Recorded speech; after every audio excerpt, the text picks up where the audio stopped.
वादग्रस्त IAS पूजा खेडकरची आई मनोरमा खेडकरला पुणे ग्रामीण पोलिसांनी महाडमधून ताब्यात घेतलं। मनोरमा खेडकरसह पुणे ग्रामीण पोलिसांचं पथक फोर्ट पोलीस ठाण्यात दाखल झालं आहे। मनोरमा खेडकरचे काही दिवसांपूर्वी स्थानिक शेतकऱ्यांना धमकावतानाचे व्हिडिओ सोशल मीडियावर चांगलेच व्हायरल झाले होते।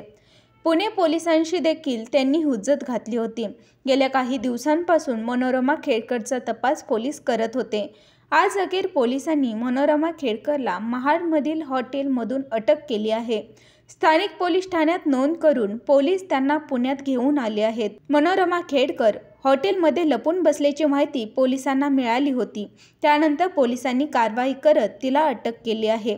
मनोरमा खेडकरची आज वैद्यकीय तपासणी करण्यात येणार आहे। त्यानंतर आज तिला कोर्टात देखील हजर केलं जाण्याची शक्यता आहे। त्यानंतर पोलीस पुढचा तपास सुरू करतील अशी माहिती आहे।